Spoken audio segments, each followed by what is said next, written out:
بسم اللہ الرحمن الرحیم نحمدہ و نصلی علی رسول الکریم۔ جس طرح تسبیح کا دھاگا ٹوٹ جائے تو اس کے دانے بہت تیزی سے بکھرنے لگتے ہیں، اسی طرح ہم دیکھ رہے ہیں کہ کورونا کا جب سے آغاز ہوا ہے اس وقت سے بڑی عظیم شخصیات تسلسل کے ساتھ اس دنیا سے رخصت ہو رہی ہیں۔ خود تحریک اسلامی ہند کی عظیم شخصیات، دسیوں شخصیات ہیں، وہ اس عرصے میں ہم سے جدا ہو گئی، اور اسی طرح ادارہ تحقیق و تصنیف اسلامی کے لیے بھی یہ حادثہ بڑھ کر ہے کہ مختصر عرصے میں اس کی 3 اہم ترین شخصیات سے ہم محروم ہوئے ہیں۔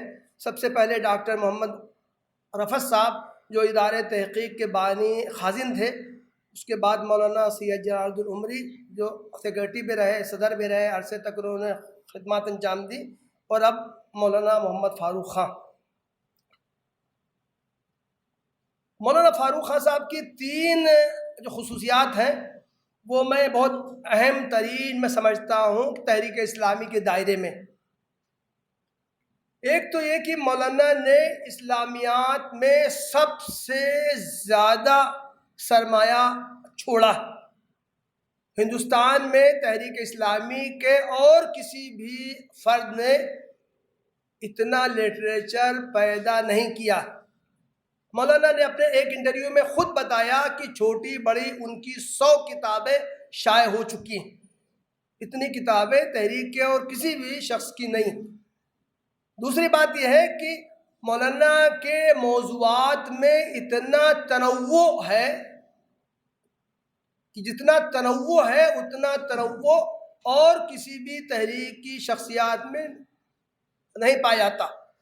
انہوں نے قرآن، جیسا کہ بار بار آتی رہی ہے بات، انہوں نے قرآن پر کام کیا ہے، ہندی میں ترجمہ کیا ہے، مولانا مودودی کے اردو ترجمے کو ہندی میں کیا ہے، اپنا اردو میں ترجمہ کیا ہے، اپنی اردو میں تفسیر کی ہے، ہندی میں تفسیر کی ہے۔ اس کے علاوہ 15 سے زیادہ ان کی کتابیں قرآنی موضوعات پر ہیں۔ اسی طرح حدیث میں ان کی کتاب کلام نبوت کا نام بار بار آتا رہا ہے، انہوں نے تقریباً 15 سے زیادہ احادیث کے مجموعے، ان کے آثار صحابہ، دعائیں، 40 دعائیں، صوفیہ کے اقوال، فلسفہ پر ان کی کئی کتابیں ہیں، کائنات کی 3 عظیم حقیقتیں، حقیقت کی تلاش، روحانیت پر ان کی کتابیں ہیں، دعوت دین پر ان کی 4-5 کتابیں ہیں، خواتین پر کتابیں ہیں، اسلامی علوم میں خواتین کی خدمات، شاعری پر ان کی کتابیں ہیں۔ گویا کہ ان کی تصانیف میں جتنا تنوع پایا جاتا ہے اتنا اور تحریک کی کسی شخصیت میں نہیں پایا جاتا۔ تیسری جو اہم تر خصوصیت ان کی ہے وہ یہ ہے کہ کوئی آدمی عزم کر لے کہ مجھے یہ کام کرنا ہے تو کرنا ہے، اس کے لیے وہ اپنے اندر صلاحیتیں پیدا کرنے کی کوشش کرے گا۔ تحریک میں جو دوسرے اکابر ہیں، مولانا صدر الدین اصلاحی، مولانا حامد علی، مولانا سید احمد عروج قادری، مولانا سید جلال الدین عمری، ان لوگوں کا نام لے لیجئے جو تحریک اسلامی کے اکابر ہیں۔ وہ دینی مدرسے کے فارغ تھے، عربی اور اسلامیات کے وہ ماہر تھے۔ اگر انہوں نے اسلامیات میں کام کیا ہے تو ان کو کام کرنا ہی چاہیے تھا، لیکن مولانا فاروق خان عربی کے اسکالر نہیں تھے، اسلامیات کے اسکالر نہیں تھے۔ ہائی اسکول میں ان کے مضامین سائنس کے تھے، گریجویشن انہوں نے جو کیا تھا وہ سارے عصری موضوعات پہ تھے، لیکن ان کے اندر شوق پیدا ہوا کہ وہ اسلامیات میں انہوں نے کام کرنا ہے، اس لیے انہوں نے ذاتی لگن اور دلچسپی سے عربی زبان اور اسلامیات اور قرآن سیکھی۔ جن اساتذہ کا نام آیا ہے مولانا غالب اصلاحی، مولانا اقبال قاسمی، اس کے علاوہ رامپور منتقل ہونے کے بعد مولانا امانت اللہ اصلاحی، مولانا صدر الدین اصلاحی، ان لوگوں سے مولانا فاروق خان صاحب نے ذاتی دلچسپی سے اسلامیات، عربی زبان حاصل کی، اور اس کے بعد یہ سارا کام انہوں نے کیا ہے جو ایک خالص دینی مدرسے کے فارغ ہی کر سکتا تھا۔ محترم بھائیوں، اس مجلس میں جن لوگوں نے اظہار خیال کیا ہے، ظاہر ہے کہ ان کی گفتگو پر کچھ تبصرہ کرنے کا موقع نہیں ہے۔ تمام لوگوں نے مولانا کی کسی نہ کسی شخصیت کے پہلوؤں پر روشنی ڈالی ہے۔ میں بعض ان پہلوؤں پر جن کے بارے میں کوئی بات آ نہیں سکی ہے، اور خاص طور سے ادارے تحقیق و تصنیف اسلامی سے مولانا کا کیا تعلق تھا، ادارے کے ذمہ دار ہونے کی حیثیت سے میں چند باتیں اس کے بارے میں عرض کرنا چاہتا ہوں۔ مولانا کے بارے میں کہا گیا کہ وہ 1957 میں رامپور منتقل ہوئے تھے۔ اس وقت مولانا کی عمر صرف 25 سال تھی۔ ان کو خط لکھا گیا کہ 1 مہینے کی چھٹی لے کے آ جاؤ تاکہ تم کو بھی یہ اندازہ لگانے کا موقع ملے کہ ہمارے کام کے ہو کہ نہیں ہو، اور ہم بھی آپ کی صلاحیتوں کا جائزہ لے سکیں۔ سیلری کے بارے میں پوچھا گیا کتنے پیسے لیں گے، تو کہا کہ جو چاہے دے دے۔ کتنے اسکول میں کتنا ملتا تھا بس اتنا ہی کافی ہوگا۔ ان باتوں سے مولانا کی بے نفسی کا اندازہ کیا جا سکتا ہے۔ مولانا نے جو ترجمہ کیا، اس وقت کے ادیب دیواکر راہی نے جو ایک معروف ادیب تھے، کہا کہ اتنا اچھا ترجمہ ہے، اس طرح کا ترجمہ میں کر نہیں سکتا۔ 4 سال کی محنت کے بعد جب ترجمہ مکمل ہوا،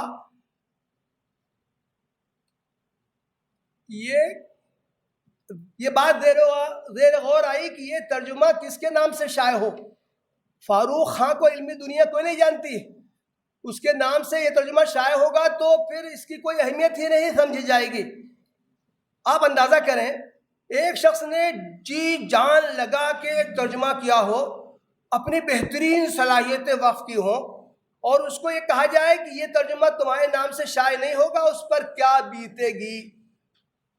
لیکن قربان جائیے جماعت اسلامی کے اکابر کو کہ جب یہ بات آئی کہ یہ ترجمہ مولانا فاروق خان کے، مولانا امانت اللہ اصلاحی کے نام سے شائع ہونا چاہیے، اس لیے کہ علمی دنیا میں ان کی شہرت ہے، لیکن مولانا امانت اللہ اصلاحی صاحب نے سختی سے منع کر دیا۔ کہا جو کام میں نے نہیں کیا ہے وہ میرے نام سے کیوں شائع ہو، اور جو کام کسی دوسرے نے کیا ہے اس کے نام سے کیوں نہ شائع ہو۔ انہوں نے اپنی یہ بات اتنی زوردار انداز میں کہی کہ بالآخر مولانا فاروق خان صاحب ہی کے نام سے وہ ترجمہ شائع ہوا۔ یہ بات میں نے اس لیے بھی کہی ہے کہ خود مولانا نے اپنے ایک انٹرویو میں اس بات کا تذکرہ کیا تھا۔ ادارے تحقیق کے بارے میں عرض کر دوں کہ ادارے تحقیق کی جو تاریخ ہے وہ اس کے 3 مراحل ہیں۔ پہلا مرحلہ ہے 1949 سے 1970 تک، دوسرا مرحلہ ہے 1970 سے 1981 تک، اور تیسرا ہے مرحلہ 1981 سے اب تک۔ جماعت اسلامی ہند کے تشکیل کے فوراً بعد جماعت کے اکابر کو فکر ہوئی کہ اسلامی لٹریچر جو تحریک کے مقاصد کی نمائندگی کرنے والا اس کے مطابق تیار کیا جائے۔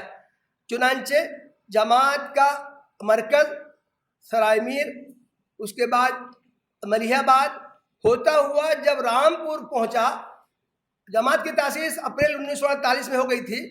جولائی 1949 میں جب جماعت کا مرکز رامپور میں منتقل ہوا، اسی وقت فیصلہ کیا گیا کہ جلد از جلد شعبہ تصنیف قائم کیا جانا چاہیے۔ مولانا ابواللیث اصلاحی صاحب نے جماعت کے سرکل میں جو اہل علم تھے ان سب کو ادھر ادھر سے اکٹھا کرنا شروع کیا۔ مولانا سید حامد علی، مولانا سید احمد عروج قادری، افضل حسین، مائل خرابادی، یہ لوگ مختلف مقامات پہ تھے۔ ان لوگوں کو رامپور میں جو جماعت کا مرکز تھا وہاں بلانا شروع کیا۔ خاص طور سے 1989 میں مولانا صدر الدین اصلاحی صاحب کو شعبہ تصنیف کا ناظم بنایا گیا۔ اس کے کچھ سال کے بعد مولانا وحی الدین خان، مولانا سید جلال عمری بھی آ گئے، اور ان کو بھی شعبہ تصنیف کے محققین میں شامل کیا گیا۔ اور اس کے کچھ دنوں کے بعد مولانا محمد یوسف اصلاحی اور مولانا فاروق خان صاحب کو بھی شعبہ تصنیف میں شامل کیا گیا۔ جیسا کہ یہ بات آئی ہے کہ مولانا محمد فاروق خان نے 1957 میں آنے کے بعد 4 سال کے اندر ہندی ترجمہ قرآن کر لیا تھا۔ اس کے بعد فوراً ہی جماعت اسلامی کی طرف سے ان کو شعبہ تصنیف میں شامل کیا گیا۔ جناب افضل حسین صاحب کی سفارش پر مولانا ابواللیث صاحب نے مولانا فاروق خان صاحب کو حکم دیا کہ جماعت کی طرف سے ایک پروجیکٹ شروع کیا جا رہا ہے، وہ ہندی میں احادیث کا ایک مجموعہ تیار کرنے کا۔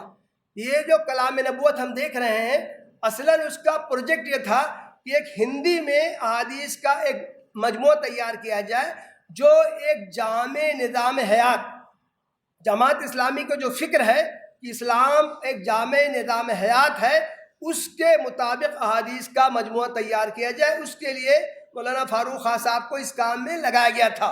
لیکن اس وقت یہ بات آئی کہ مولانا جو کچھ کام کریں گے اس کو چیک کرنے والا مرکز جماعت میں کوئی شخص موجود نہیں ہے۔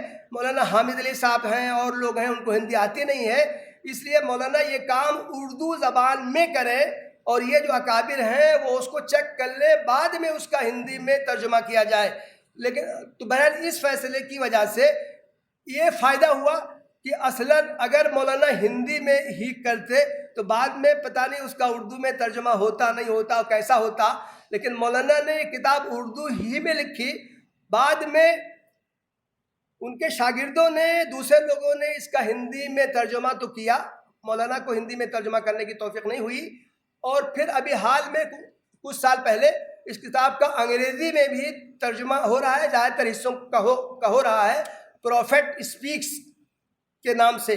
تو گویا کہ یہ کتاب اردو، ہندی، انگلش میں موجود ہے، اور یہ نہ صرف یہ تحریک اسلامی کے حلقے میں بلکہ یہ عام مسلمانوں کے حلقے میں، ان لوگوں کے درمیان بھی جن کا جماعت سے کوئی تعلق نہیں ہے، ان کے درمیان بھی یہ کتاب بہت زیادہ مقبول ہے۔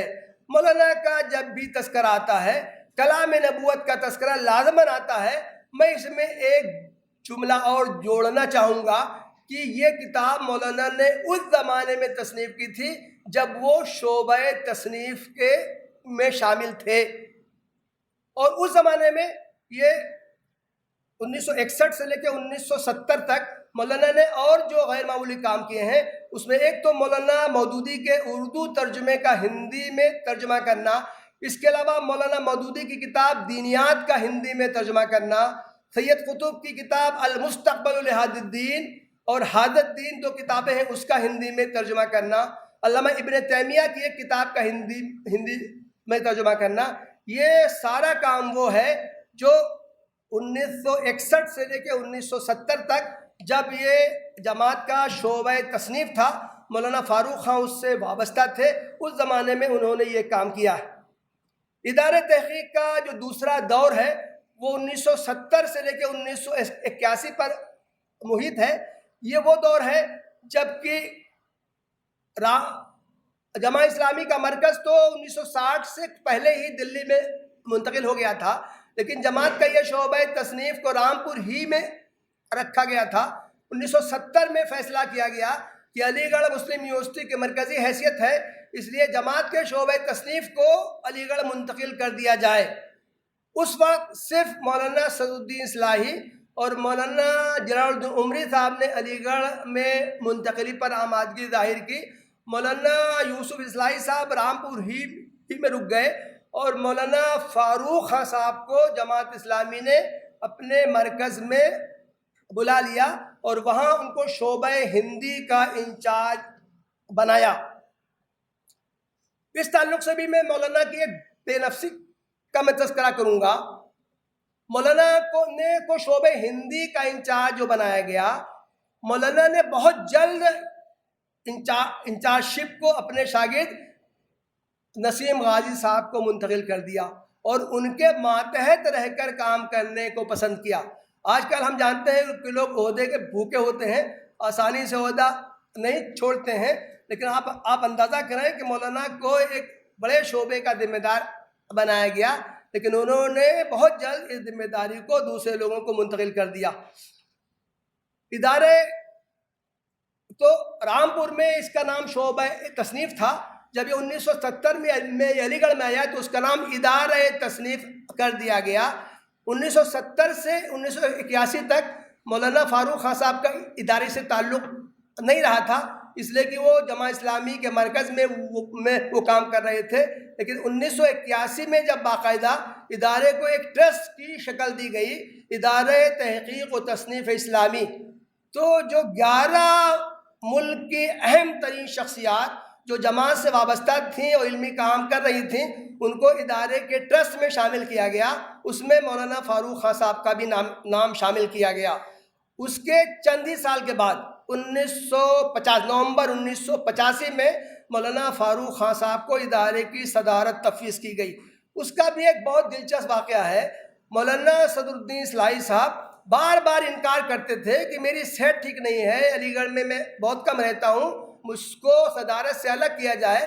لیکن ادارے کی منتظمہ کسی بھی صورت میں ان کو صدر کے پوسٹ سے ہٹانا چاہتی نہیں تھی. مولانا صدر الدین اصلاحی صاحب کے میں نے خطوط دیکھے ہیں. آخر میں انہوں نے عاجز آ کے کہا آپ لوگ میری بات نہیں مان رہے ہیں، آئندہ سے میں ادارے کی کسی میٹنگ میں شریک نہیں ہوں گا اور میں اعلان کر دوں گا کہ میں ادارے کا صدر نہیں ہوں اگر آپ لوگوں نے مجھ کو اس پوسٹ سے ہٹایا نہیں. یہ باتیں میں اس لیے کہہ رہا ہوں کہ عہدوں کی جو طلب ہے، ہم جیسے لوگ آسانی سے عہدہ نہیں چھوڑتے ہیں، اور اگر زبردستی عہدہ کوئی چھین لے تو اس پہ برا لگتا ہے. لیکن وہ جماعت کے اکابر تھے، وہ اتنے عہدوں سے بھاگتے تھے. تو چنانچہ اس وقت جب مولانا صدر الدین اصلاحی صاحب نے انتہائی سخت الفاظ میں معذرت کی، اس وقت مولانا فاروق خان صاحب کو ادارے کا صدر بنایا گیا. 2001 تک 16 سال تک وہ برابر ادارے تحقیق کے صدر رہے. ایک بات میں عرض کروں گا، یہ ادارے تحقیق کا ایک گولڈن پیریڈ ہے. اس عرصے میں مولانا سید جلال الدین عمری ادارے تحقیق کے صدر تھے. خود مولانا عمری کا جو بہترین کام ہے وہ اسی دور کا ہے. ادارے نے بڑی ترقی کی، متعدد شعبے قائم ہوئے. یہ تصنیفی تربیت کا بھی شعبہ قائم ہوا. خاصے لوگ اس پیریڈ میں فارغ ہوئے. خود ڈاکٹر سعود عالم قاسمی صاحب بھی اسی دور کے پروڈکٹ ہیں. تو گویا کہ ہم یہ کہہ سکتے ہیں اس پیریڈ میں جو مولانا فاروق خان صاحب کی صدارت کا زمانہ ہے، مولانا نے صدر رہتے ہوئے سیکریٹری ادارہ مولانا سید جلال عمری کو فری ہینڈ دے رکھا تھا. پوری آزادی سے مولانا جلال عمری صاحب کام کرتے رہے مولانا فاروق خان صاحب کے مشوروں کی روشنی میں. ایک بات اور میں کرنا چاہتا ہوں کہ 2001 کا جو واقعہ ہے، مولانا سید جلال الدین عمری صاحب علی گڑھ سے دلی کئی سال پہلے وہ منتقل ہو گئے تھے. چونکہ ادارے میں سیکریٹری شپ ایک ایکٹیو پوسٹ ہے، اسی کو ادارے کے تمام معاملات کو دیکھنا ہوتا تھا. اس لیے یہ احساس پایا گیا کہ مولانا سید جلال الدین عمری صاحب کے لیے ادارے کے سیکریٹری شپ پر قائم رہنا ممکن نہیں ہے، یہ مناسب نہیں ہے. وہ سیکریٹری کی حیثیت سے ادارے کے کاموں کو دیکھ نہیں پا رہے ہیں. اس وقت ایک عجیب غریب ایک فیصلہ اور ہوا کہ ادارے کی جو منتظمہ کا اجلاس ہوا اس میں مولانا سید جلال الدین عمری صاحب کو سیکریٹری کے بجائے صدر بنا دیا گیا، جبکہ مولانا فاروق خان صاحب اس وقت تک ادارے کے صدر تھے. 16 سال سے برابر وہ صدر چلے آ رہے تھے. آخر ایسا کیا ہوا کہ مولانا فاروق خان صاحب نے ادارے کی صدارت چھوڑ دی؟ ایسا نہیں تھا کہ ان کا کام اطمینان بخش نہیں تھا، ایسا نہیں تھا کہ وہ صحت کے کچھ مرحلے پیدا ہو گئے تھے، صحت کے مسائل پیدا ہو گئے تھے، وہ صدارت کا کام نہیں کر پا رہے تھے. بلکہ اس وقت بھی مولانا فاروق خان صاحب نے بے مثال ایک عظیم مثال پیش کرتے ہوئے جب انہوں نے دیکھا کہ مولانا عمری سیکریٹری شپ کا کام نہیں کر پا رہے ہیں تو مناسب ہے کہ ان کو ادارے کا صدر بنا دیا جائے. اس لیے انہوں نے بہت خوبصورتی سے معذرت کی کہ میں اب صدر میں نہیں رہوں گا، اور انہوں نے ہی مولانا سید جلال الدین عمری صاحب کا نام صدر کے لیے پیش کیا. تو گویا کہ مولانا فاروق خان صاحب کی زندگی سے ہمارے لیے سیکھنے کی چیزیں ہیں کہ تقریباً 65 برس تعلیمی زندگی سے فارغ ہونے کے بعد، تحریک سے وابستہ ہونے کے بعد 65 برس کا ایک ایک لمحہ انہوں نے نچوڑ کر تحریک کی خدمت کے لیے وقف کر دیا ہے، اور اس طرح انہوں نے اپنی علمی صلاحیتوں کے لیے بے مثال فیض پہنچایا۔ میں اسی بات پر اپنی گفتگو ختم کرتا ہوں۔ اللہ تعالیٰ کا ارشاد ہے، من المؤمنین رجال صدقوا ما عاہدوا اللہ علیہ فمنہم من قضی نحبہ ومنہم من ینتظر وما بدلوا تبدیلا۔ اہل ایمان میں سے کچھ لوگ وہ ہیں جنہوں نے جو کچھ عہد کیا تھا اس پر وہ پورا اترے، تو اب کچھ لوگوں نے تو اپنی ضروریات پوری کر دی اور کچھ لوگ انتظار کر رہے ہیں۔ اب ہم لوگوں کی آزمائش ہے، ہم لوگوں پر یہ ذمہ داری عائد ہوتی ہے کہ ہم اپنی صلاحیتوں سے کس حد تک تحریک کو فیض پہنچا رہے ہیں۔ تو یہ ہمیں جائزہ لینے کی ضرورت ہے۔ جو ہمارے اکابر ایک ایک کر کے اٹھ رہے ہیں، یہ ٹھیک ہے کہ ہم ان کی تعزیت کریں، ان کے محاسن کا تذکرہ کریں، لیکن یہ موقع ہمیں خود اپنی زندگی کا بھی جائزہ لینے کا موقع فراہم کرتا ہے کہ ہم سے تحریک کے کیا تقاضے ہیں اور ہم اس پر کس حد تک پورے اتر رہے ہیں۔ وآخر دعوانا الحمدللہ رب العالمین۔